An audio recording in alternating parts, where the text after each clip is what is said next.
कक्षा को, कि किस कक्षा में कौन सी सैटेलाइट दिया जाता है। जैसे LEO, low earth orbit, MEO, medium earth orbit, और जियो, ठीक है। और ये तीनों में किसमें कौन सा, किस प्रकार के उपग्रह सैटेलाइट को लॉन्च किए जाते हैं, इस चीज को जो है उसमें कंटिन्यू किया जाएगा। सब लोग ठीक है? थोड़ा सा पढ़ के आए होंगे आप। स्पेस में कोई दिक्कत नहीं है किसी को?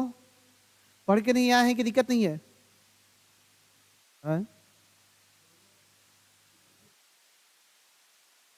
कोई बात नहीं। देखो अब क्लास है, आप सब लोग तो उम्मीद करके आते ही हो ना यहाँ अच्छा करने के लिए, है कि नहीं है?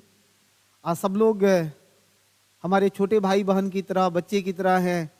तो थोड़ा कोई बदमाशी भी करता है तो कोई बात नहीं, हम लोग ना जानते हैं कि वो भी तो एक सपना पाल के आया है कि अधिकारी बनेंगे, तो उसको इग्नोर नहीं करते हैं, उसको भी साथ लेकर के चलते हैं कि उसका सपने है, उसने भी एक उम्मीद बनाया है। बहुत अरमानों के साथ आप यहाँ पहुँचे हो, आपके अरमानों के साथ खिलवाड़ नहीं होनी चाहिए, ठीक है? एक काम करिए ना, अगर संभव हो सके आप लोगों का, तो एक काम करिए, कल से जो है अगर हो सके तो, लेकिन हम तो चाहेंगे तो कंपलसरी कर दीजिए, सब लोग करिए कुछ दिन, ठीक है? बहुत जरूरी है, उसकी क्लास लास्ट फेज में है। एक फाइल खरीद लीजिए और सेंचुरी का कुछ पेपर खरीद लीजिए और रोज 1-2 क्वेश्चन लिख करके लाइए, अपने फाइल में यहाँ लगा के जमा कर दीजिए ऑफिस में, ठीक है? मैं खुद उसको जैसे हमको समय मिलेगा ना, उसको मूल्यांकन करके यहाँ रखा रहेगा, अपना ले जाइएगा आप। तो मतलब ठीक है, साइंस टेक का ही लिख दीजिए, और नहीं तो और भी पेपर लिखना चाहें तो क्या दिक्कत है, वो लिख के ला के यहाँ जमा कर देंगे, जो लोग सर आएंगे वो अपना जमा करेंगे, फाइल में लगा रहेगा, ठीक है? साइंस टेक का तो सब हम डेली कराते रहते हैं। हाँ, क्या हुआ? अरे क्वेश्चन हमसे पूछो।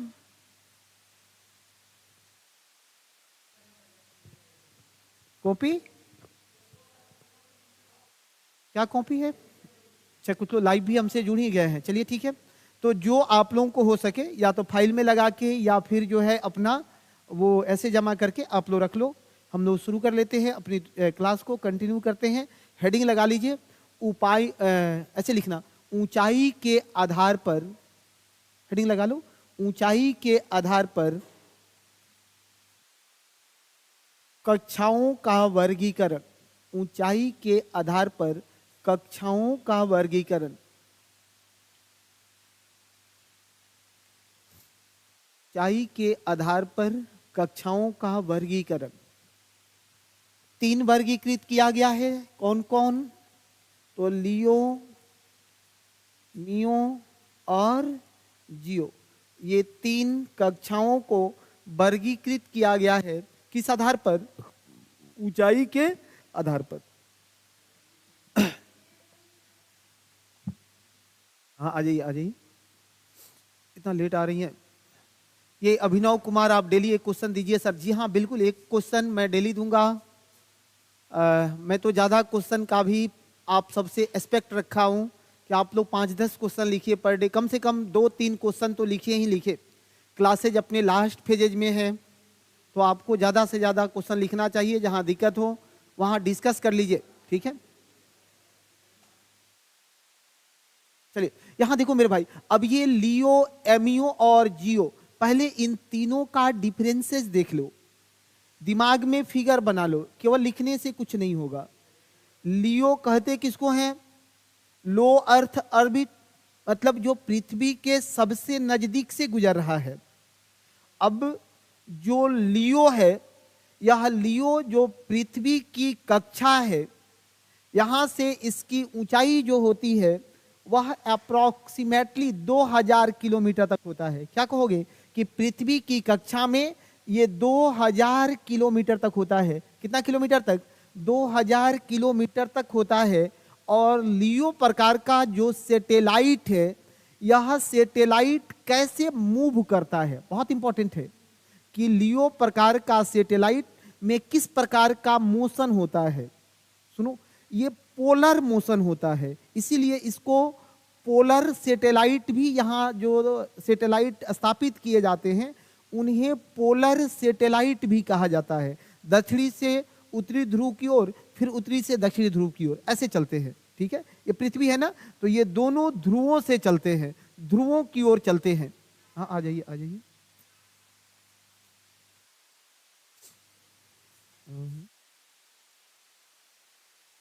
कल आप लोग एब्सेंट थे। मेरी कक्षाओं को एब्सेंट करने के बाद कनेक्ट होना थोड़ा टफ रहेगा, है कि नहीं है? अच्छा, ऑनलाइन देख रहे थे? हाँ, बहुत बढ़िया, वाह, बहुत बढ़िया। सुनो, हाँ देखो, फिर ये बहुत गवाह आदमी है ये। चलिए ठीक है, आइए देखते हैं मित्रों। सुनो, अब याद रखना, लियो लो अर्थ ऑर्बिट जो कितना 2000 किलोमीटर ऊंचाई तक होता है। यहां सैटेलाइट का मोशन कैसा होता है?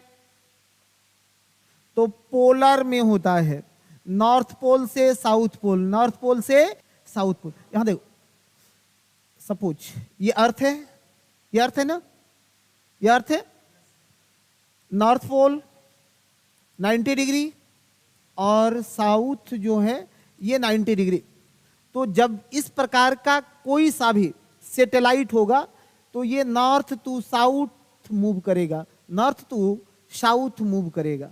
ठीक है, पृथ्वी झुकी हुई है कितनी?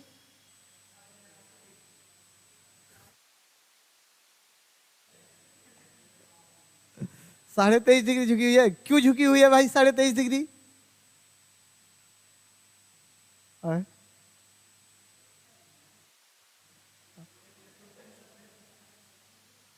क्यों झुकी हुई है 23.5 डिग्री? ऑनलाइन वाले लोग, आप लोगों को कोई दिक्कत हो तो आप लोग जरूर लिखना, बताना। ठीक है, आप लोग दूर होकर के भी बहुत नजदीक हो हम लोगों के।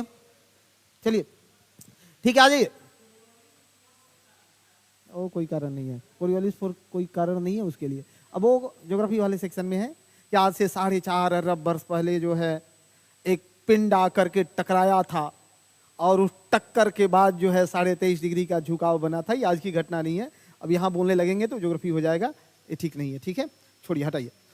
अब ये दूसरा होता है MEO, बोर्ड पर बने रहिए। दूसरा होता है MEO, MEO ये मीडियम अर्थ ऑर्बिट होता है, और मीडियम अर्थ ऑर्बिट का जो हाइट होता है वो 2000 से लेकर के और 20,000 किलोमीटर तक होता है। मीडियम अर्थ ऑर्बिट जो कहां से कहां 2000 किलोमीटर से लेकर के और कितना किलोमीटर तक? 20,000 किलोमीटर तक होता है। 20,000 किलोमीटर तक होता है medium earth orbit, medium earth orbit होता है। इसका मुख्य काम क्या है? तो पहले वाले का जो मुख्य काम था मित्रों, तो पहले वाले संचार उपग्रह वहां भेजे जाते थे, और जो इंपॉर्टेंट सेक्शन है उसमें जो जानना चाहिए वो ये कि संचार उपग्रह सिर्फ 90 मिनट में वो अपना एक चक्र पूरा कर लेते हैं। कितना मिनट? 90 मिनट में एक चक्र पूरा कर लेते हैं। मीडियम वाले में जीपीएस टाइप का सैटेलाइट लगाए गए हैं। आप लोग बता सकते हो कि जो है जीपीएस टाइप का सैटेलाइट कौन है? कल ही पढ़ाई हुआ है। और जो सबसे इंपॉर्टेंट है जियो, याद रखना, सबसे वीवीआई कौन है? जियो।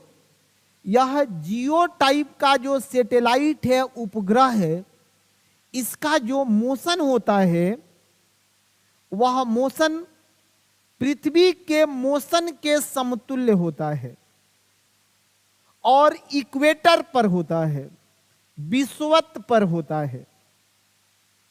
यो जो कक्षा है, इस कक्षा में जिन उपग्रहों को स्थापित किया जाता है उन उपग्रहों में जो मोशन है ये इसके विषुवत के 0 डिग्री के अनुकूल ये चलते रहता है।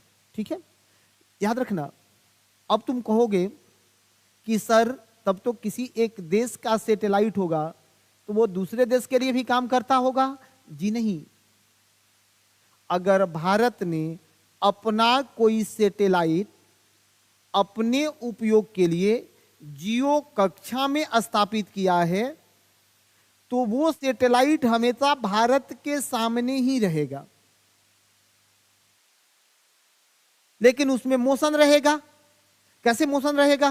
ग्लोब है यहां? नहीं है, सुनो, नहीं है, कोई बात नहीं। हाँ?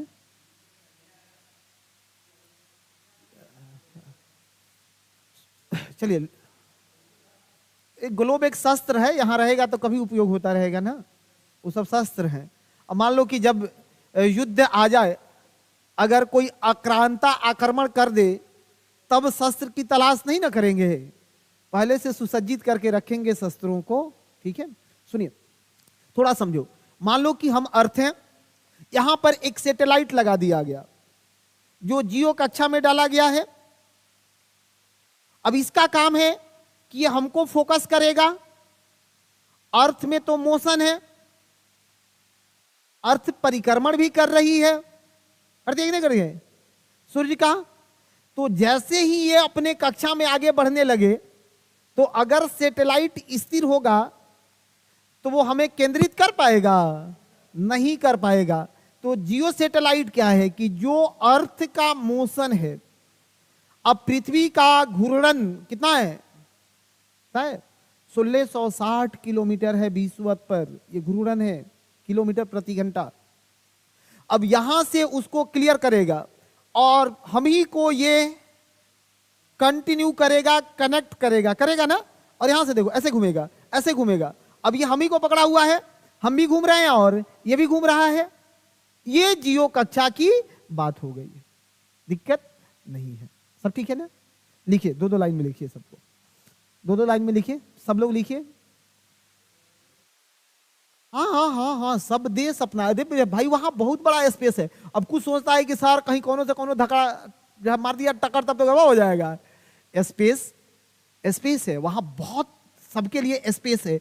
और हर देश अपने को सेंटर करके डाला हुआ है ना। चाइना अपना सेंटर करके डाला है, यूएसए अपना सेंटर करके डाला है, तो टकराने की संभावना नगण्य होती है। हाँ, याद रखिए, स्पेस भी जो है प्रदूषित होता जा रहा है। अब उसको भी पढ़ना है, अंतरिक्ष कचरों को, कि स्पेस में जो प्रदूषण है उसको कैसे कम किया जाए। क्योंकि जितने हजारों लाखों उपग्रह जो स्थापित किए गए विश्व से, इन हजारों उपग्रह वहां पर क्या कर रहे हैं? जब मृत हो जाते हैं, डेड हो जाते हैं, तो कचरा बन जाते हैं।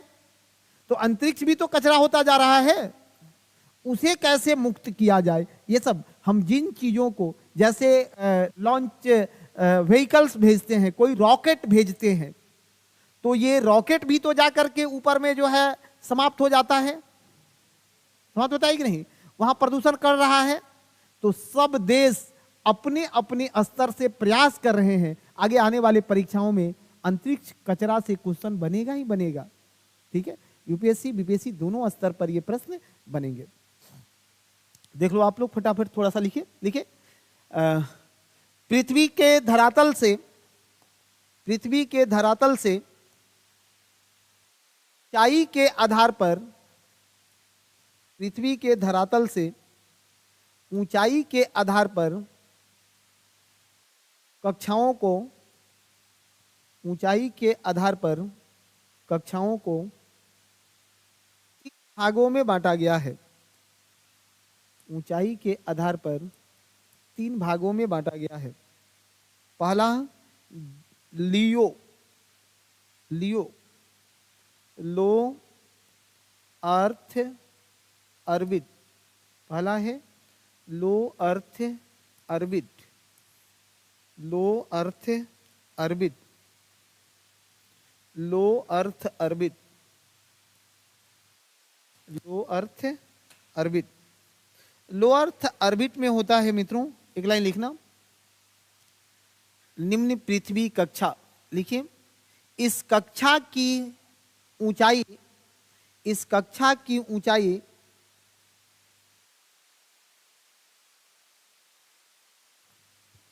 सतह से 2000 किलोमीटर तक होती है। सतह से 2000 किलोमीटर तक होती है।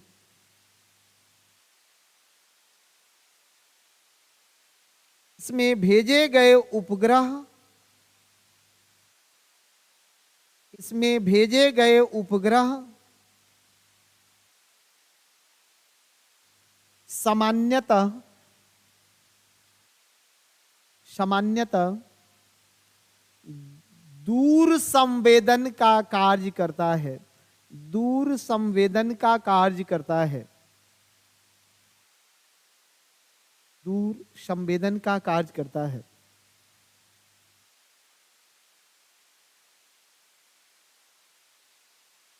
इस कक्षा में उपग्रह, इस कक्षा में उपग्रह कैसे, इस कक्षा में उपग्रह ध्रुव से ध्रुव की ओर, माने pole to pole, Dhruv to ध्रुव, ध्रुव से ध्रुव की ओर, पोल टू पोल, दिक्कत है, ध्रुव से ध्रुव की ओर गमन करते हैं, गमन करते हैं।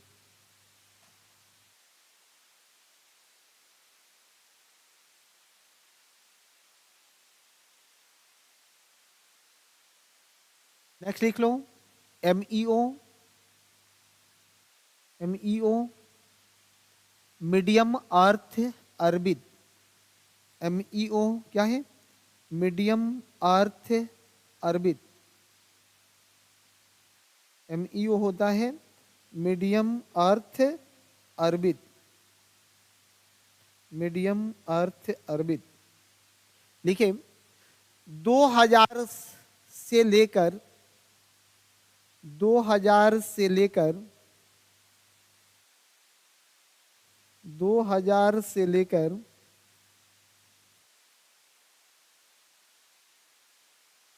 2000 से लेकर 20,000 किलोमीटर तक की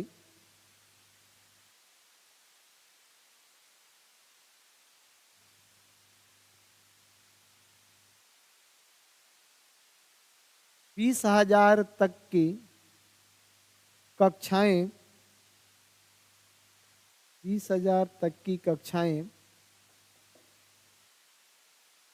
मियो कहलाती है, मियो कहलाती है। एमईओ, मियो मध्य पृथ्वी कक्षा, ठीक है,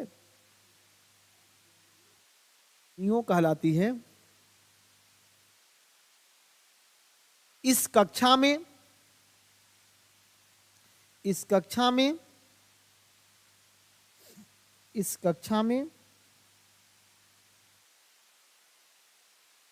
इस कक्षा में जीपीएस प्रकार के, जीपीएस प्रकार के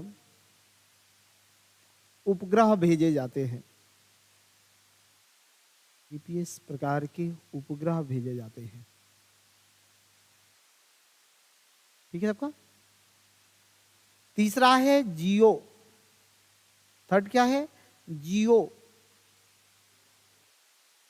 एग्जाम्पल तो जीपीएस है ना, चलिए जियो, जियो स्टेशनरी अर्थ ऑर्बिट, अंग्रेजी वालों के लिए, हिंदी वाले लिखना भू पृथ्वी कक्षाएं, अंग्रेजी में जियो स्टेशनरी अर्थ ऑर्बिट, ठीक है, जियो स्टेशनरी अर्थ ऑर्बिट। हिंदी में क्या है, भू पृथ्वी कक्षाएं। देखो एक लाइन में, इसके अंतर्गत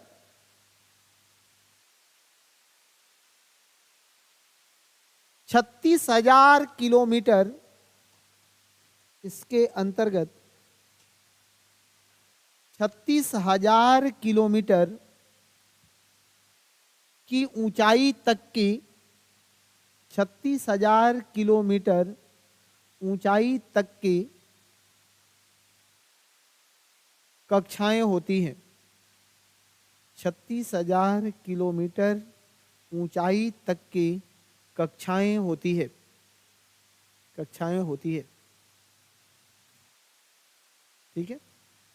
यह 2 प्रकार का होता है, बहुत गहरा चल रहा है, ठीक है, आपको कोई किताब पढ़ने की जरूरत नहीं रहेगी। यह 2 प्रकार का होता है,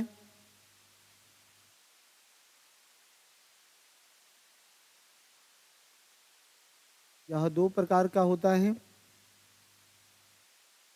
पहला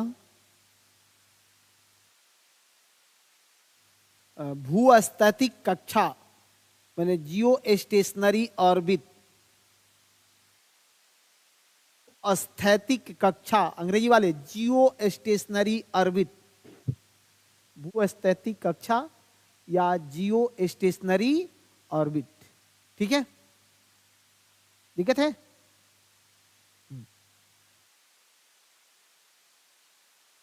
जियो स्टेशनरी ऑर्बिट, एक लाइन लिखो उसमें।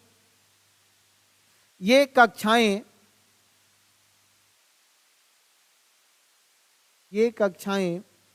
विषुवत रेखा के समानांतर होती है। कक्षाएं विषुवत रेखा के समानांतर होती है।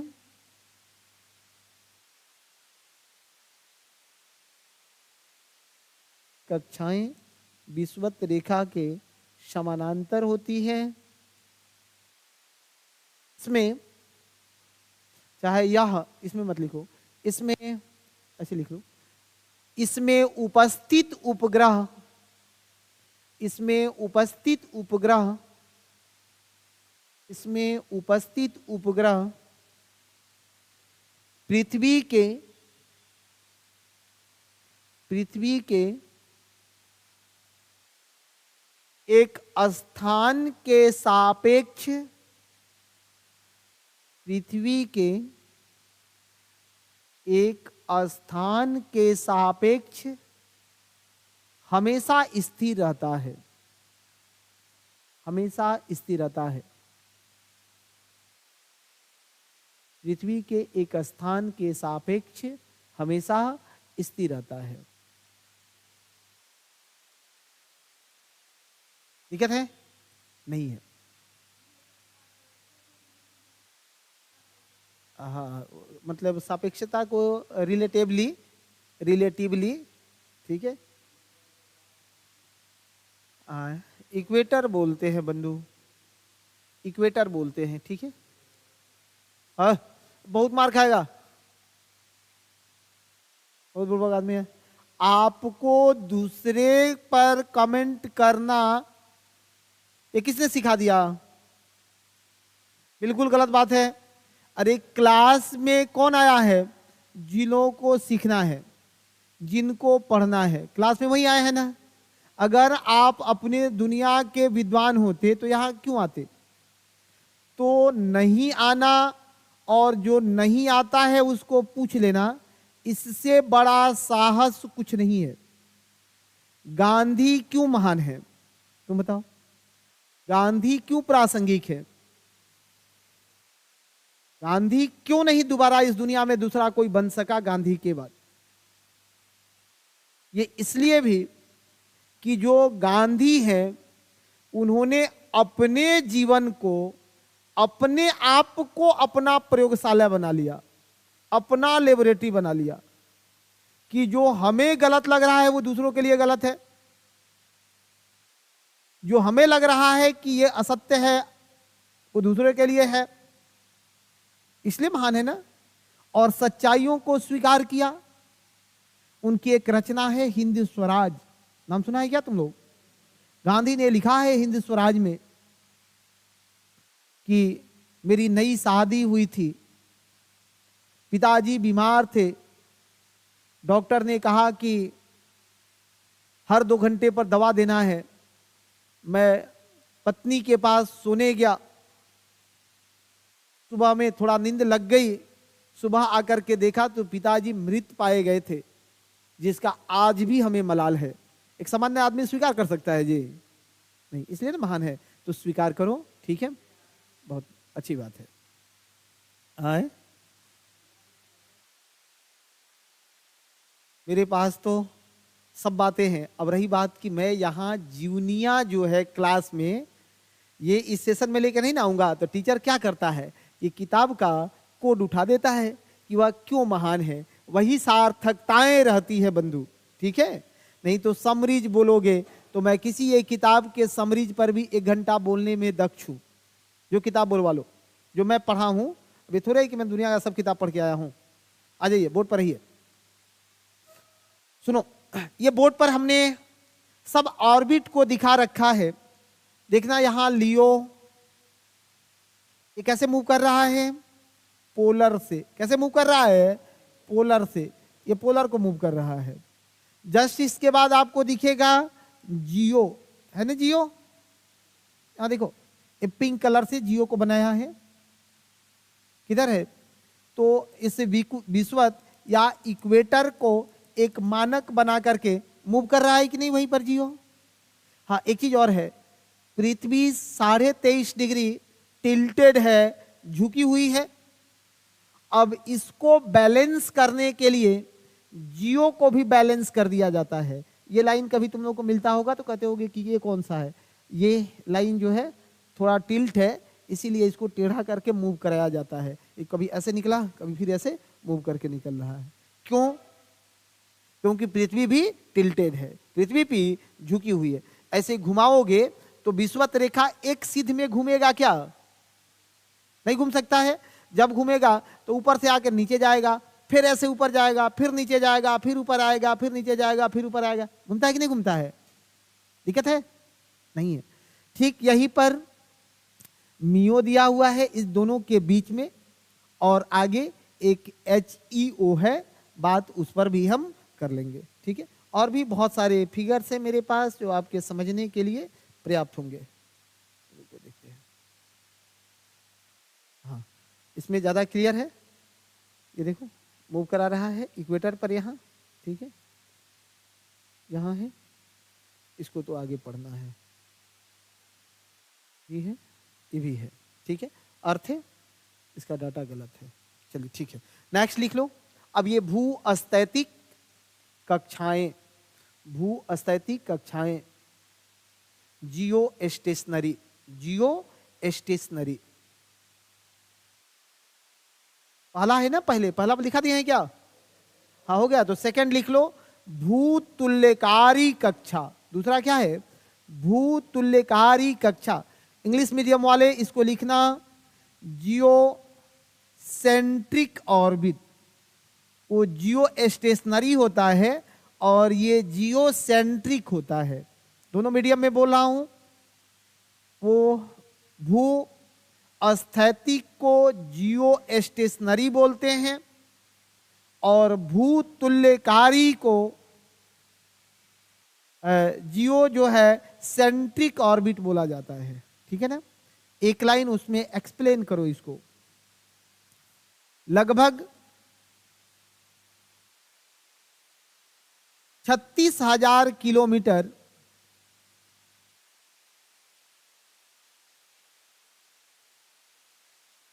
लगभग 36,000 किलोमीटर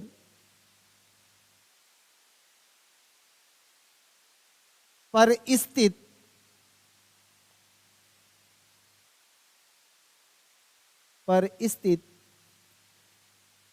पृथ्वी के अक्ष के साथ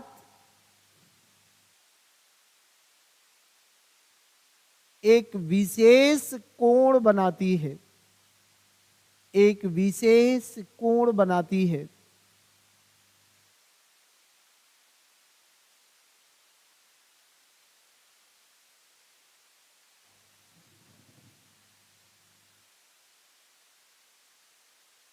नेक्स्ट लगा लो, एक और है HEO, सूर्य तुल्यकारी कक्षा।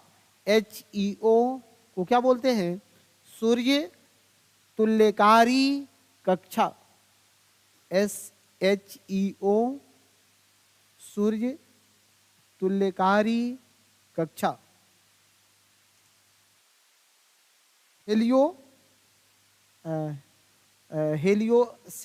Heliocentric orbit. ठीक है, हेलियोसेंट्रिक ऑर्बिट यही होगा, हेलियोसेंट्रिक ऑर्बिट लिखना एक लाइन में, उसमें क्लियर करो। देखिए, इसके अंतर्गत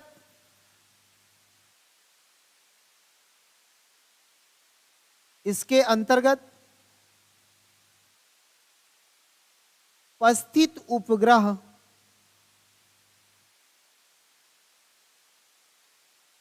इसके अंतर्गत उपस्थित उपग्रह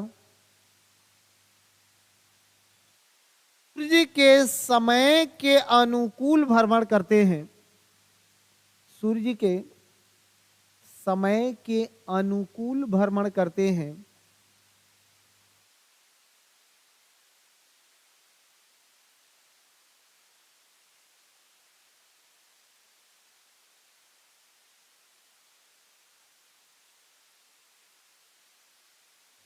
एक आपसे पूछा जाएगा ट्रांसफर ऑर्बिट, सुनो एक लिख लेना, ट्रांसफर ऑर्बिट। ट्रांसफर ऑर्बिट बहुत इंपॉर्टेंट होगा, ट्रांसफर ऑर्बिट। ठीक है, क्या होता है सुन लीजिए एक बार, कि यदि हमें अपने सैटेलाइट को दूर स्थित भेजना होता है, मंगल पर भेजना है, सूर्य की कक्षाओं में भेजना है, और हम अपने सैटेलाइट के साथ जो उसके रॉकेट उसे लेके जा रहा है उसमें उतना ईंधन नहीं भर पाते हैं, उतना स्पेस नहीं है मेरे पास जो उसको भेज सके, तो हम लोग क्या करते हैं कि उस व्हीकल्स में बस उतना ही ईंधन डालते हैं जो उसे ट्रांसफर ऑर्बिट में पहुंचा दे। ठीक है, और ट्रांसफर ऑर्बिट एक वेव है। जैसे तुम लोग चंद्रयान 3 को देखा था, चंद्रयान 3 हमेशा जैसे ही अर्थ के ऑर्बिट से बाहर निकला, इसरो ने सूचना दे दिया कि हमारा चंद्रयान 3 सही रास्ते पर है और आज वो पृथ्वी का ऑर्बिट छोड़ के चंद्रमा के ऑर्बिट में जा रहा है, चंद्रमा की कक्षा में जा रहा है। तो पृथ्वी का ऑर्बिट क्या है कि पृथ्वी का जो घूर्णन है, परिक्रमण है, अब उस परिक्रमण पथ में लगा दिया जाता है। ठीक है, और उसी के अनुकूल घूमता है, थोड़ी सी एनर्जी उसमें रहती है जो एक ऑर्बिट पूरा करने के बाद दूसरे ऑर्बिट में प्रवेश कर जाता है। ऐसे जैसे इसको जैसे ही पूरा किया दूसरा ऑर्बिट में पहुंच गया, और धीरे धीरे जैसे ही ये ऑर्बिट खत्म होगा सेकंड में चला जाएगा। ट्रांसफर ऑर्बिट बोला जाता है। क्या होता है इसमें, तो ईंधन कम लगते हैं। रसिया क्या किया, हाँ यही गलती कर दिया। उसने तो यही बात को सोचा कि मेरा जो व्हीकल्स है वो बहुत शक्तिशाली है, जब आदमी को पहुंचा सकता है, बहुत दूर दूर तक हम काम कर सकते हैं, तो ये उपग्रह कहीं नहीं जाएगा। और वो कहा कि हम ऑर्बिट का एनर्जी नहीं लेंगे, ऑर्बिट का ताकत नहीं लेंगे, हम अपना ताकत से दौड़ा देंगे। तो रिवाइटल का बच्चा कितना दौड़ेगा, दौड़ेगा जी नहीं है, तो वो रिवाइटल खिला के दौड़ा रहा था, बताओ। तो इसलिए बीच में जाकर के उसकी एनर्जी खत्म हुई और वो डाउन हो गया। मूल कारण वही था कि उसकी एनर्जी खत्म हुई और वो क्रैश कर गया, नहीं लैंड कर पाया। ये ट्रांसफर ऑर्बिट है। ठीक है, जल्दी जल्दी एक लाइन में लिखो ताकि आज हम थोड़ा सा और इसको आगे कंटिन्यू करके ले चले। ये ट्रांसफर ऑर्बिट ऐसी कक्षा में होती है, ऐसी कक्षा में होती है जिसमें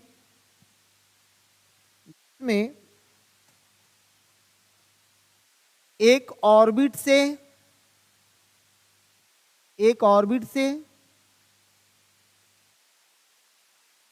दूसरे ऑर्बिट में जाने के लिए,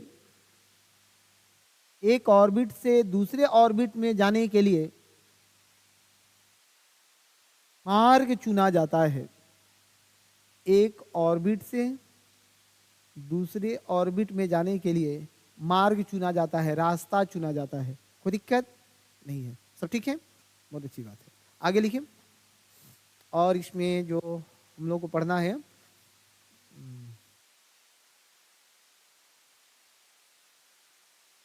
साधारण शब्दों में अगर याद रखो तो निम्न पृथ्वी कक्षा से उच्च पृथ्वी कक्षा में जाने के लिए क्या करते हैं, ट्रांसफर ऑर्बिट को यूज किया जाता है। दूसरी बात सुनो, पृथ्वी, भारत ने अपना मंगलयान भेजा था,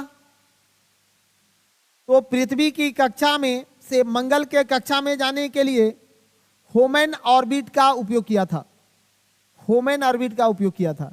वो बहुत गहरी बात हो जाएगी, वहां तक आपको नहीं पहुंचाया जाएगा। एक पार्किंग ऑर्बिट होता है, एक पार्किंग ऑर्बिट होता है।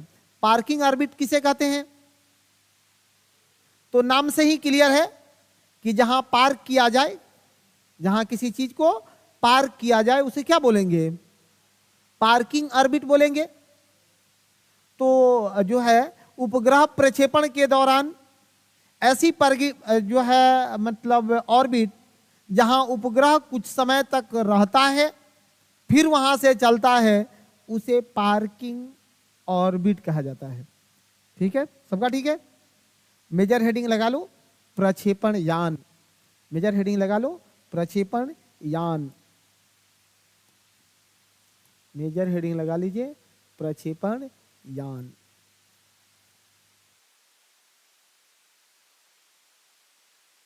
प्रक्षेपण यान।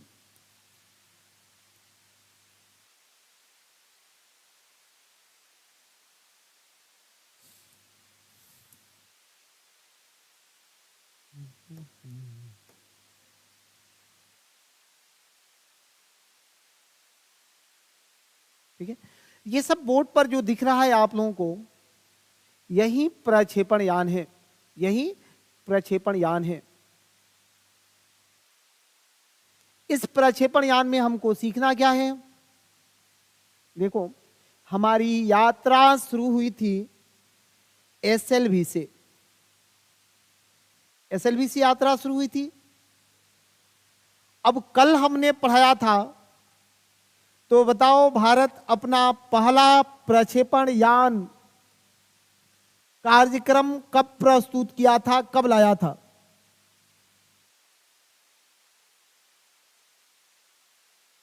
किस प्रक्षेपण यान के साथ भारत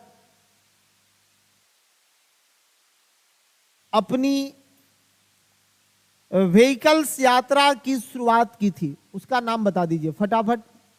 ये जो 5 लोग देख रहे हैं, आप लोग भी लिखिए कि भारत किस प्रक्षेपण यान के साथ अपनी प्रक्षेपण यान यात्रा की शुरुआत किया था। कल के क्लास में हमने पढ़ाया है, आपको नहीं पढ़ाया है क्या? हाँ बताइए, बताइए, आप बताइए, बताइए फटाफट बताइए। जो लोग ये देख रहे हैं आप लोग भी लिख दीजिए।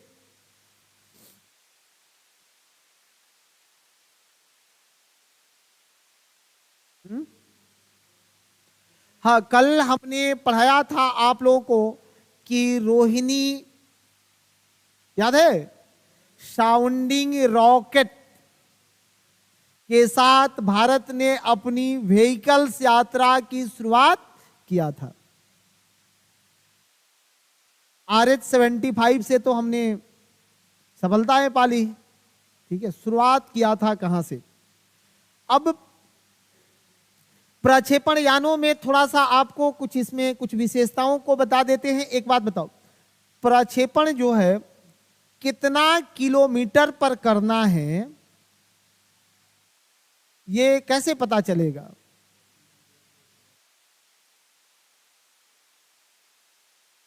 कोई बात नहीं, पहुंच गए। आप नहीं समझ पाए, मेरा क्वेश्चन नहीं समझे। मान लो कि मंगल जो है या मार्स हमको स्थापित करना है, चंद्रमा पर कोई उपग्रह भेजना है, चंद्रयान 3 भेज रहे हैं, दक्षिणी ध्रुव पर भेज रहे हैं। ये तो पता है कितना किलोमीटर अप्रॉक्स है, लेकिन ये कैसे पता चलता रहता है कि कितना किलोमीटर चल दिया? नहीं है। कितना किलोमीटर और बचा है? सुनिए, जो फ्यूल्स होता है ना, फ्यूल्स निर्धारित करता है कि ये रॉकेट कहां तक जा सकता है, कितने किलोमीटर तक का हमने इसमें फ्यूल रख रखा है। जितना किलोमीटर तक उसको स्थापित करना है, उतना किलोमीटर तक का एवरेज जोड़ के कि कौन एवरेज से जा रहा है, उतना किलोमीटर तक का फ्यूल डाल देते हैं। वहां जाएगा, फ्यूल खत्म, रुका हुआ है, उपग्रह बाहर हो जाएगा, काम चलेगा। जैसे यहाँ कुछ उपग्रह आपको दिखाया जा रहा है, ठीक है।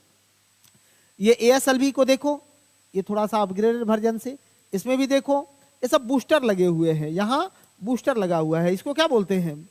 हाँ, ये बूस्टर है, ये बूस्टर है। बूस्टर का काम क्या है भाई? हाँ, ये कहीं नहीं जाता है, ये कहीं नहीं जाता है। इसका काम है एक बार जो है रॉकेट को गति दे देना। ठोस ईंधन भरे जाते हैं इसमें, कोई दिक्कतें नहीं आती है, ठीक है।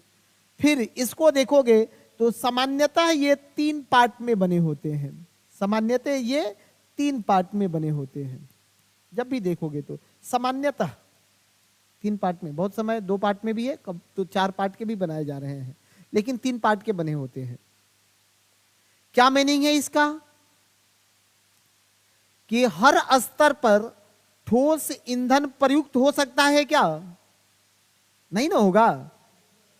जहां तक ऑक्सीजन उसको मिलेगा वहां तक ठोस बढ़िया जलेगा।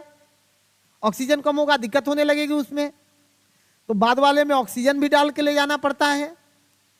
तो सबसे नीचे ठोस ईंधन भर देते हैं, फिर द्रव्य ईंधन भर देते हैं, ऊपर में गैसीय ईंधन भरते हैं, और सबसे ऊपर में तो मेरा जय हिंद जय भारत लगा हुआ है। जय हिंद जय भारत लगा हुआ है, मतलब अपना उपग्रह लगा हुआ है। लगा है कि नहीं लगा है? अब जितना किलोमीटर तक स्थापित करना है, इसमें ईंधन को भर के ले जाते हैं, इसमें ईंधन की मात्राएं स्थापित कर देते हैं। कोई दिक्कत है? सबका ठीक है?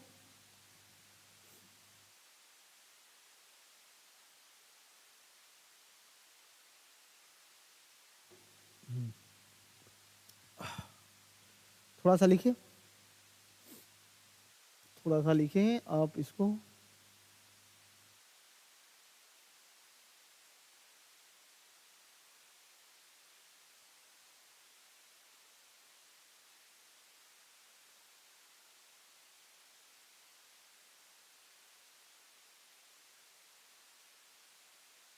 देख रहे हैं, ये हमारा चंद्रयान 3 इसी से भेजा गया था।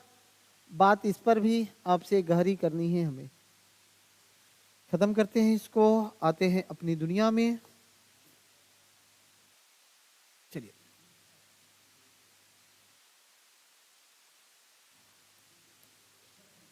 ये कौन आदमी है? तो बदमाशी करना छोड़ो ना भाई, क्या है बदमाशी करता है? लिखो प्रक्षेपण यान। हाँ हाँ, क्वेश्चन बोलिए बोलिए।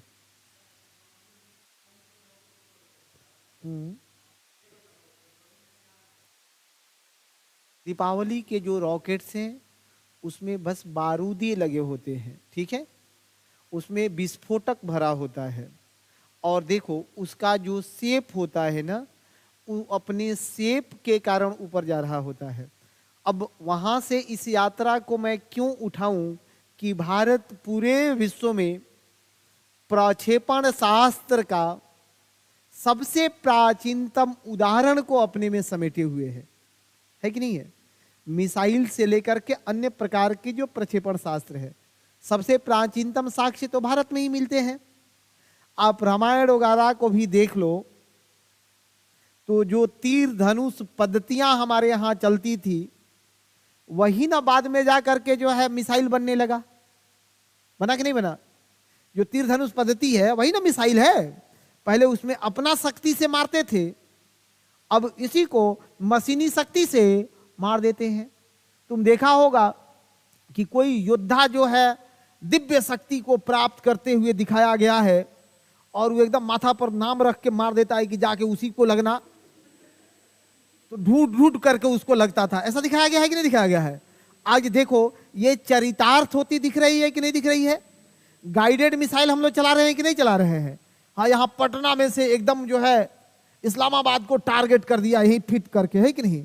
मेरा मिसाइल जाके कहाँ गिरेगा? इस्लामाबाद को। देखो अमेरिका वाले ड्रोन से सेट किए, वो ईरान का जो मारे थे जवाहिरी वगैरह को, कहाँ बैठे हैं, कहाँ जाके मिसाइल उनके गाड़ियों में घुस गया।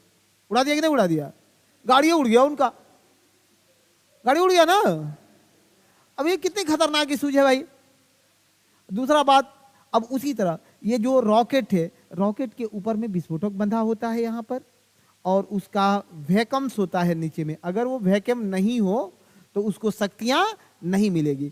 जैसे ही यहाँ विस्फोटक में आग जलाते हो, यहाँ जो है दहन शुरू होता है कि वायु को अपनी ओर अट्रैक्ट करता है। क्या करता है? अपनी ओर खींचता है। लो प्रेशर बनता है अंदर में, और जैसे ही वायु वहां जाती है, ऊपर विस्फोटक कर दिया, उसका दिशा तुम तय करते हो। अगर ऐसे करके जला दोगे तो ऊपर जाएगा? कभी नहीं जाएगा। ठीक है, चलिए छोड़िए। अरे आगे लिखिए प्रक्षेपण यान। देखिए प्रक्षेपण यान, प्रक्षेपण यान एक ऐसी मशीन या रॉकेट होता है,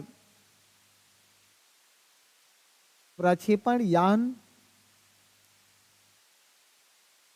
एक ऐसी मशीन या रॉकेट होता है जिसके जरिए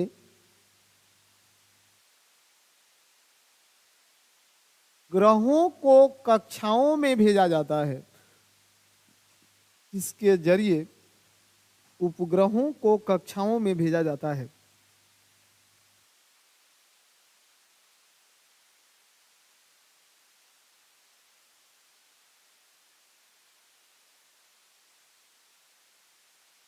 ,1960 के दशक में, 1960 के दशक में भारत ने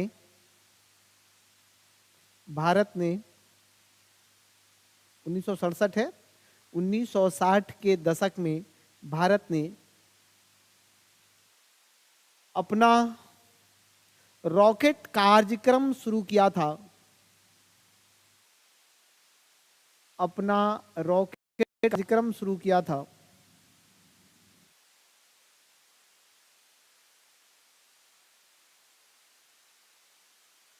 जिसमें निम्नलिखित प्रमुख हैं।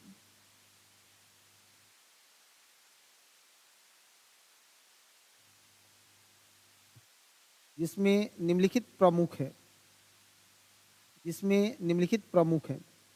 पहला लिखिए SLV। पहला क्या है? SLV, satellite launch vehicle.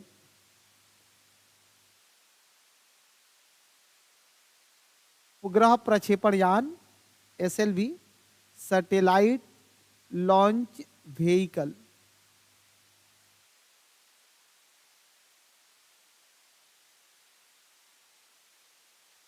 Satellite launch vehicles लिखिएगा।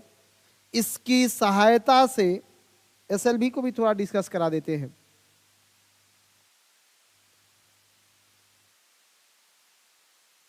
इसकी सहायता से 40 केजी तक का उपग्रह, इसकी सहायता से कितना केजी? जी हाँ, 40 केजी तक का उपग्रह लियो कक्षा में LEO, ये लियो कक्षा में स्थापित किया जा सकता है, स्थापित किया जा सकता है।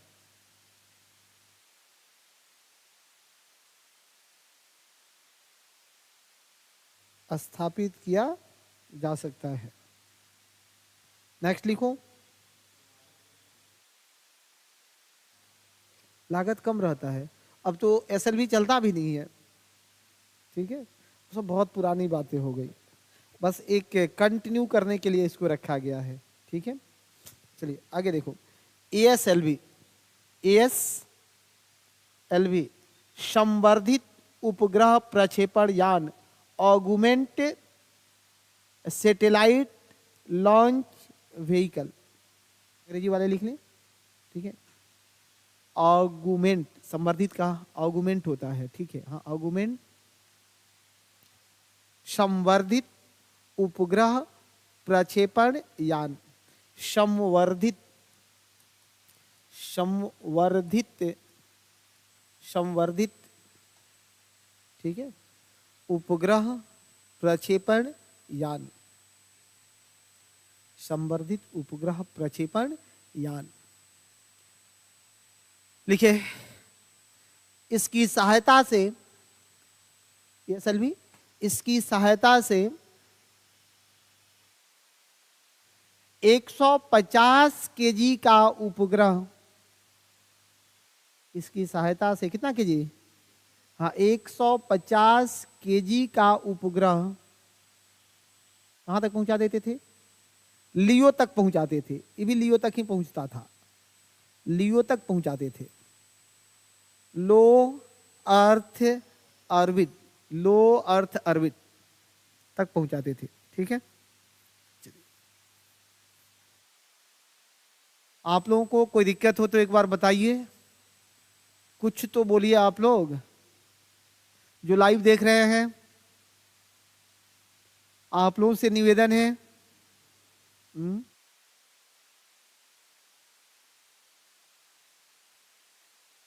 कोई प्रश्न, शिकवा, शिकायत? कुछ नहीं? एक बार टाइप करिए।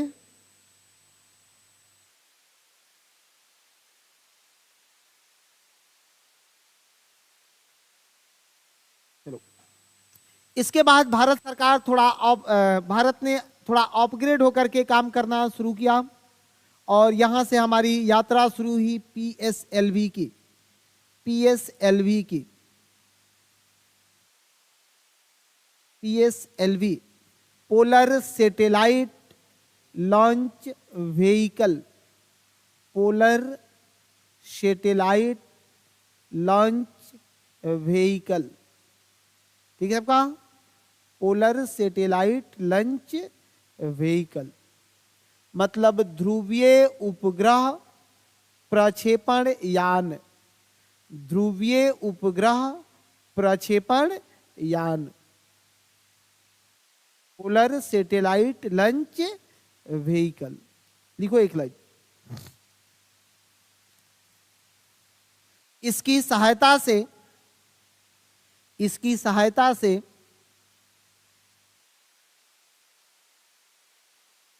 1500 केजी के उपग्रहों को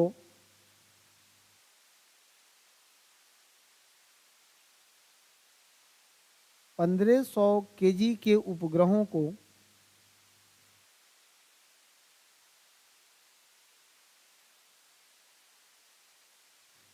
निम्न पृथ्वी कक्षा तक, निम्न पृथ्वी कक्षा तक और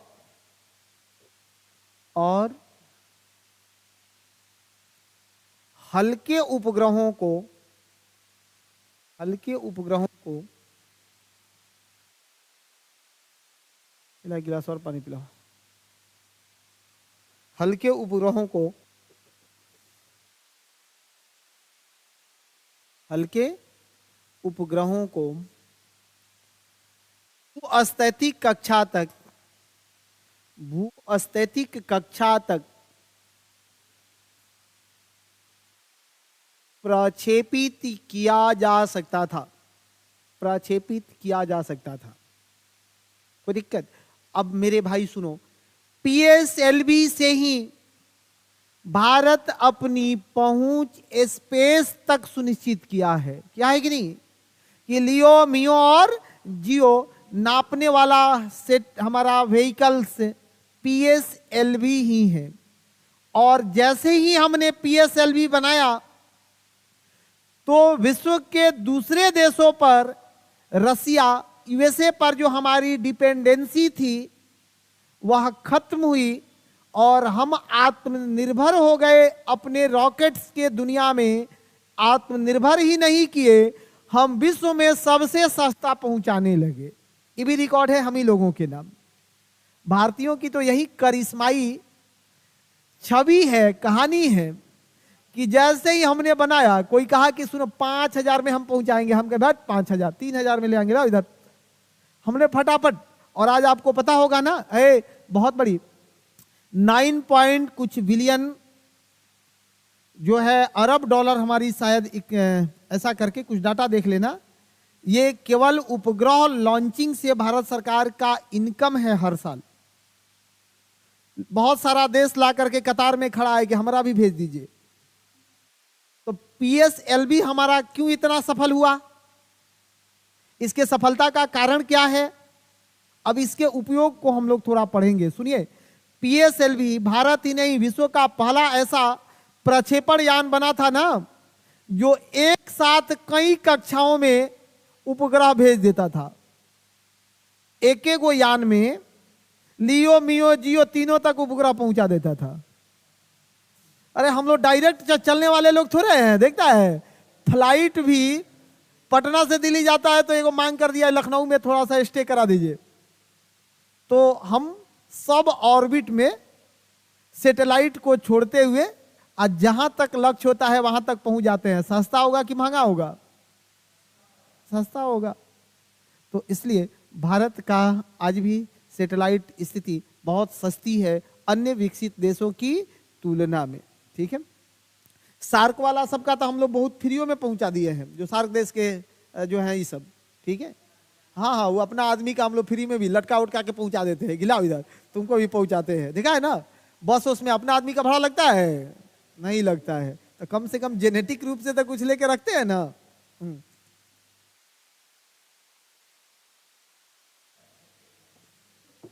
व्यक्तिगत अटैक नहीं, कितना समझाएं उसको कि तुम सिविल का स्टूडेंट बन जाओ, छोड़ो समझते।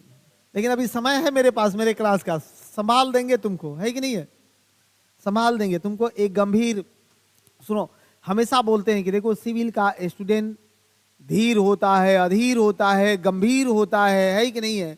सारगर्भित शब्दों को बोलता है, तार्किक चीजों को रखता है, तब ना सिविल है। अब ये सर पिंटू का है रे, तो छोटका प्राइमरी स्कूल का कहानी है सर। तो कौन कौन स्कूल में कैसे बोलते थे, किसने सीटी बजाया, किसने कहा सर पिंटू ने बजाया है। अरे प्राइमरी बात हो गई, उससे बाहर निकलो। ठीक है, बहुत अच्छी बात है। थोड़ा चलो आप लोग आंसर लिख करके लाना। ठीक है, मेरे बहुत कहने के बाद भी कितने लोगों ने 69 मेंस का आंसर लिख लिया? सच बताओ, कितने लोगों ने लिखा? आपने लिखा? अच्छा, जीएस पेपर 1 लिखे, 2 क्यों नहीं? 2 क्यों नहीं लिखे? आप लोग क्यों नहीं लिखे? क्यों? कब? ऐसा कोई शुभ दिन खरवास बाद शायद संयोग बन रहा हो? हाँ हाँ, खरवास चल रहा है। अभी लेखन शैली क्यों शुरू करेंगे? कुछ लोग आए कि सर खरवास भी जाने दीजिए, और फिर उसके बाद तो हम लोग एकदम भीमकाय लिख के लाएंगे, है कि नहीं है? तो ऐसा नहीं चलेगा, कोई खरवास वरवास की बातें नहीं पकड़ेगी, इसको आज ही शुरू करना है। आज आपका पहला क्लास है क्या मेरे क्लास में? मतलब बीच में एक दिन गायब थे, कल क्लास में नहीं थे? कल थे, परसों नहीं थे, मैंने पिछले क्लास में फर्स्ट दिन नहीं थे। अच्छा बैठ जाइए, बैठ जाइए। आप लिखते हैं कि नहीं आंसर? नहीं लिखेंगे? क्यों नहीं लिखते हैं? आप लोगों को कारण क्यों नहीं पूछा जाए कि आंसर क्यों नहीं लिखते हैं? क्यों नहीं पूछा जाए बता दीजिए। आप लोग जो मेरे लाइव में जुड़े हुए लोग हैं, आप लोग लिखते हैं भाई? बताइए। के सुनो पहले, बुढ़बा कहीं का, मेरा बात सुनो। इतिहास पढ़ने वाला आदमी मार्क्सवादी हो जाता है। इतिहास पढ़ने वाला व्यक्ति धर्मनिरपेक्षताओं पर चला जाता है। इसमें खरवास वरवास की कहां भावनाएं हैं? इतिहास तो व्यक्ति को जागृत बनाती है ना। खूब बढ़िया लिख करके, पढ़ करके, फेरवर करके सब ठीक करो और लिख करके रखो, एक फाइल में बांध करके यहाँ जमा करो। सबका मूल्यांकन होगा और सबका मिलेगा। जरूरत पड़ी तो डायरेक्ट यहाँ से हम लोग पोस्ट ऑफिस से आपके घर भी भिजवा देंगे, इसलिए पहले आप लोग लिख करके जमा करिए। हाँ, सब लोग लिख करके जमा करिए। आवश्यकता हुआ तो यहीं से आपके घर भी उस आंसर का मूल्यांकन करके और जो फीडबैक होगा, आप लोग मेरा फीडबैक भरे ना? अरे आपने मेरा फीडबैक भरा तो हमको भी आपका फीडबैक भरने का अधिकार है कि नहीं है? तो आप तो मेरा भर दिए हैं। हम पास है, और बाकी अब आपका हम भर देते हैं, तो आप लोग आंसर लिख करके लाइए, बातें बराबर हो जाएगी। ठीक है, चलिए चलिए चलिए कंटिन्यू करते हैं। अब पीएसएलवी के लाभ क्या हुए, पीएसएलवी के लाभ लिखते चलना, पीएसएलवी का लाभ क्या है, पीएसएलवी का लाभ क्या है बंधुओं। पोलर सैटेलाइट लॉन्च व्हीकल, पहला लिखो, पीएसएलवी की सहायता से, पीएसएलवी की सहायता से अलग अलग कक्षाओं में, पीएसएलवी की सहायता से अलग अलग कक्षाओं में उपग्रह प्रक्षेपित किए जा सकते हैं, पीएसएलवी की सहायता से अलग अलग कक्षाओं में उपग्रह प्रक्षेपित किए जा सकते हैं।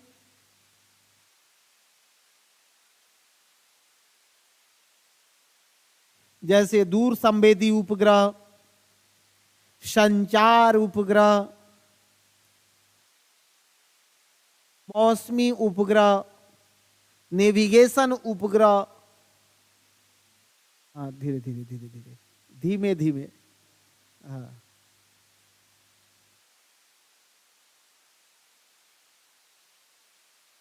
नेविगेशन उपग्रह आदि, नेविगेशन उपग्रह आदि आदि, सब ठीक है। अब देखो, एक वो गाड़ी में सब बैठा दिया, भाड़ा सस्ता रहेगा। नेक्स्ट लिखो, पीएसएलवी की तकनीक को ही, पीएसएलवी की तकनीक को ही देश के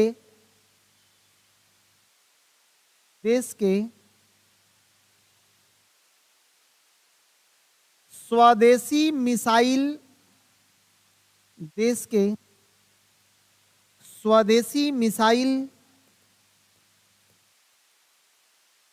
देश के स्वदेशी मिसाइल विकास कार्यक्रम का, स्वदेशी मिसाइल विकास कार्यक्रम का आधार माना जाता है,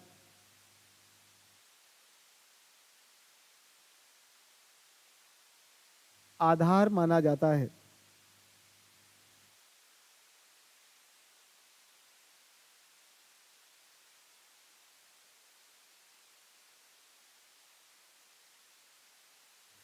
एक और लिख लो, बहुत काम की बात है। विश्व में इतना एक्यूरेसी तो कहीं आया ही नहीं, 100% लगभग एक्यूरेसी है पीएसएलवी की। सिर्फ दो बार, एक दो बार अपने जीवन में, 3 बार असफल रहा है, नहीं तो जितना बार इसे पहुंचाया गया अंतरिक्ष में कहीं नहीं भटका है, सीधे सीधे पहुंच गया है। ये अपोलो तपोलो, इसमें कहीं में किसी में भी इतनी एक्यूरेसी नहीं है। एक और लिखो, पीएसएलवी की सहायता से, पीएसएलवी की सहायता से सैकड़ों विदेशी उपग्रहों का, पीएसएलवी की सहायता से सैकड़ों विदेशी उपग्रहों का प्रक्षेपण किया जा चुका है,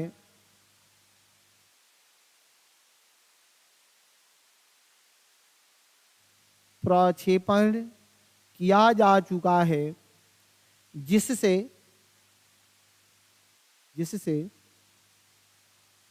भारत को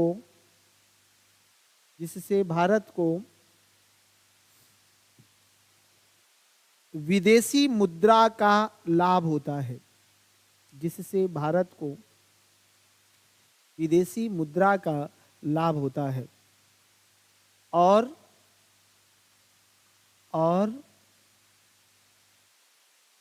कूटनीतिक संबंध बेहतर होते हैं।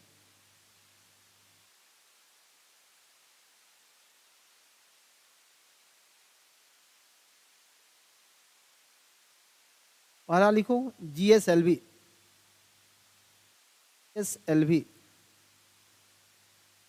GSLV फटाफट बिना ज्यादा बात किए खत्म करना है आज GSLV को भी। लिख लीजिए GSLV को, ये 3 चरणों वाला GSLV में फटाफट लिखिए, यह 3 चरणों वाला शक्तिशाली रॉकेट है।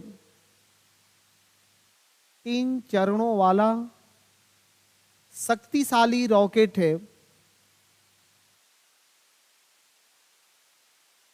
जिसकी सहायता से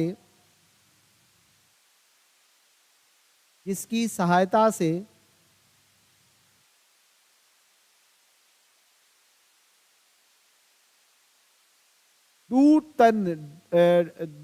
टन वजनी, ऐसे लिखो 2 टन वजनी, अंग्रेजी में 210 वेट, ठीक है,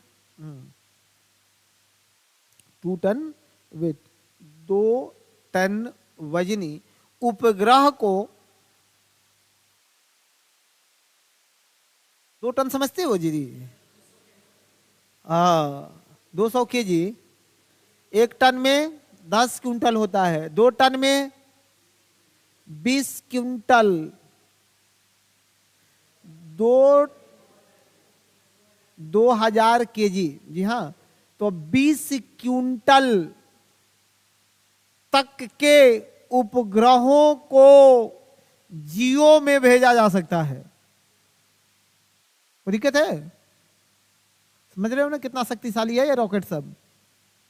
हाँ, घर आराम से पढ़ना, फिर तुमको लगेगा अरे वाह 20 क्विंटल धो रहा है। मतलब अभी तक आप लोग समझ रहे थे, वो देखिए उदाहरण ले रहा था कि गांव में जो दीपावली में बजाते हैं वही वाला सर। अब बताओ 20 टन ढो रहा है, कितना ढो रहा है, सॉरी 2 टन ढो रहा है, 20 क्विंटल ढो रहा है। इससे इसके शक्ति का पता चलता है। ठीक है, चलिए चलिए लिख लो, एक लाइन में खत्म करो। लिखिए, यह 2 टन वजनी उपग्रहों को भूस्थैतिक कक्षा तक भेज सकता है।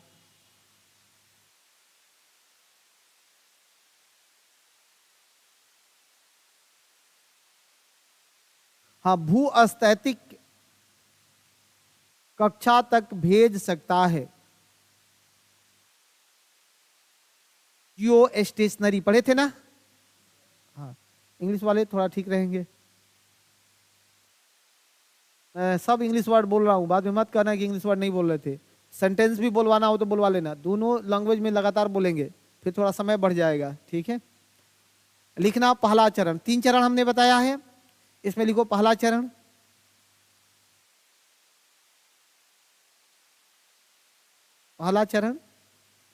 पहला चरण फर्स्ट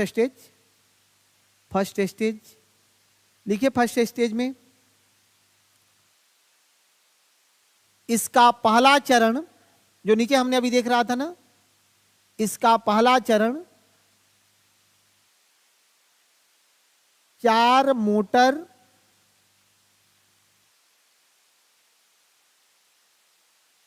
और कोर इंजन से, इसका पहला चरण 4 मोटर का मोटर ही होता है, 4 मोटर और कोर इंजन से, 4 मोटर और कोर इंजन से मिलकर बना होता है।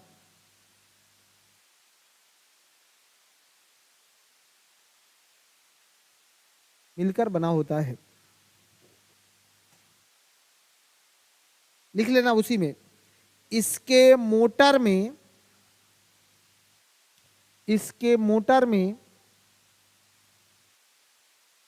द्रव ईंधन, इसके मोटर में द्रव ईंधन, जबकि इंजन में ठोस ईंधन भरा जाता है। ठोस ईंधन भरा जाता है।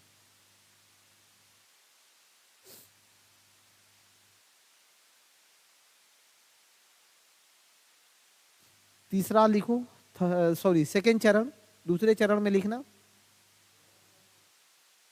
हाँ, बताइए बताइए क्या है भाई? समय खत्म है, हम चाहते हैं कि इसको लिखवा के खत्म कर दे। ये देखो अलग अलग स्वरूप होते हैं, जैसे प्रोपेलेंट का नाम सुने हो? नहीं सुना है? सुनिए, इसमें प्रोपेलेंट होता है और हाइड्रोजन हाइड्रेट नाम का ईंधन भरा जाता है, वहां मत ले चलो। क्रायोजेनिक इंजन में क्या है? जो तीसरा चरण है, क्रायोजेनिक चरण जो होता है, उसमें ऑक्सीजन और हाइड्रोजन दोनों निम्न ताप पर भरा जाता है। किस चरण में भरते हैं? तो क्रायोजेनिक चरण में भरते हैं, जो बहुत निम्न ताप लगभग 185-86 डिग्री -डिग्री सेंटीग्रेड पर भरा जाता है, वो क्रायोजेनिक चरण में होता है। ठीक है, लिखिए इसको, फटाक लिखिए। इसमें द्रव ईंधन का प्रयोग किया जाता है। तीसरा चरण अच्छा दूसरा है ना? हाँ, दूसरा चरण, इसमें द्रव ईंधन का प्रयोग किया जाता है। आगे लिख लो। तीसरा क्रायोजेनिक चरण। तीसरा क्या है? क्रायोजेनिक चरण नहीं, एगो दूसरा चरण केवल बोले हैं। वो आपको आपके क्वेश्चन का जवाब दे रहे थे ना बंधु, कि देखो क्रायोजेनिक चरण में हाइड्रोजन और ऑक्सीजन भरा जाता है, वो आपका जवाब दे रहे थे। ठीक है, हाँ, क्रायोजेनिक चरण तीसरा चरण है। बस यहाँ सेकंड चरण, जहाँ क्रायोजेनिक लिखे हैं ना, उसको काट के वहां दूसरा चरण लिख दीजिए, सेकंड चरण लिख लीजिए, सेकंड स्टेज लिख लो। ठीक है, चलिए आगे लिखिए। क्रायोजेनिक चरण लिखना एक लाइन में। इस चरण में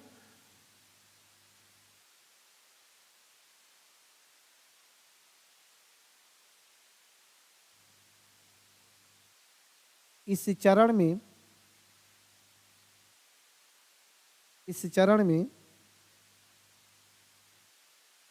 अत्यंत निम्न ताप पर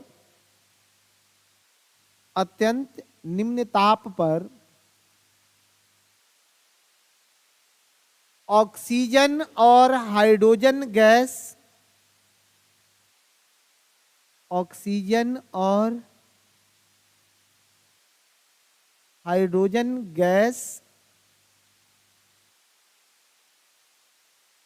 द्रव अवस्था में भरी जाती है। किस अवस्था में भरते हैं? जी हाँ, द्रव अवस्था में भरी जाती है बंधुओं।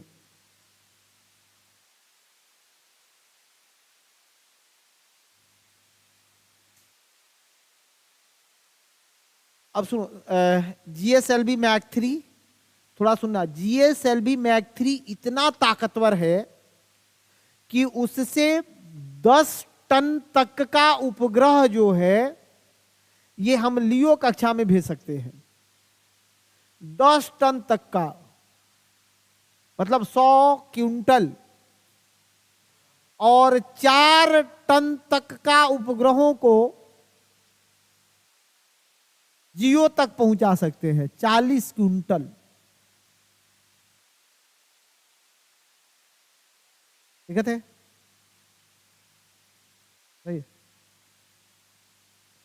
क्या चश्मा दिक्कत है? दिक्कत हो तो बताओ। है क्या हो गया है? आप लोग एक काम करना, एक RLV को पढ़ के आना, घर से पढ़ के आना RLV को।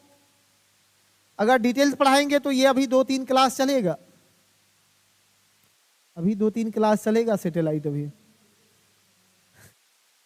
RLV को एक बार पढ़ के आना, और GSLV मैक 3 को पढ़ के आना।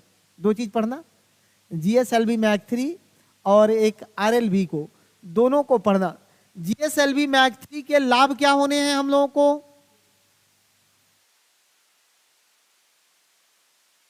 RLV मतलब रीयूजुअल लॉन्च व्हीकल। रीयूजुअल से लाभ क्या होना है? रीयूजुअल से लाभ क्या होना है दोस्तों?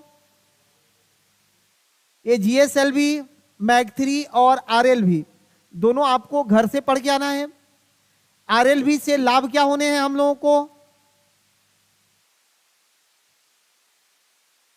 यही सब चीज तो देख करके आना है कि इसके जरिए जो है प्रक्षेपण की लागत में कमी आएगी। क्यों लागत में कमी आएगी? क्योंकि हम जिस व्हीकल्स को भेज रहे हैं सेम वही व्हीकल्स लौट करके आ रहा है। स्वदेशी तकनीक पर होगा। फ्रांस के एरियन 5 पर जो डिपेंडेंसी है वो कम होगा। बहुत सारे देश फ्रांस के एरियन 5 का उपयोग करते हैं, अब हमारे पास आएंगे। हम यदि उन्हें भेजते हैं तो सस्ते दामों में पहुंचा देंगे। भारत को क्या लाभ होगा? भारत को विदेशी मुद्रा की प्राप्ति होगी। ये सब लाभ ही में लिखना है ना, कोई दिक्कत? उम्मीद है कि सबको ठीक हो रहा होगा। और थोड़ा पढ़ा दें या छोड़ दिया जाए? समय हो चुका है आपका बंधुओं, समय हो चुका है। जैसे मेरी मर्जी। आप लोगों को लेट नहीं ना होगा? आप लोग ठीक हो? हाँ, गगनयान पर भी आपसे बातें करनी है। फिर अंतरिक्ष कचरा भी आगे पढ़ना है जो हमारे स्लॉट में शामिल है। अंतरिक्ष कचरा को कम करने के लिए जापान क्या प्रयास कर रहा है, इसरो क्या कर रहा है, इन सब चीज़ों पर बात करेंगे आपसे, ठीक है? और लेकिन सबसे पहला निवेदन जो हमने शुरू में भी किया है, फर्स्ट दिन भी किए थे, कि आप लोग आंसर लिख करके लाइए। ज़्यादा हो तो एक अपने फाइल बना लीजिए, अपना नाम का फाइल में जमा कर दीजिएगा। कल हो के एक दिन बाद आपको मिल जाएगी, आप लेकर के जाएंगे। क्या मूल्यांकन हुआ रहेगा वो उसमें लिखा हुआ मिलेगा, या फिर आप व्यक्तिगत भी बातें कर सकते हैं। सबों को धन्यवाद। मिलते हैं नेक्स्ट क्लास में।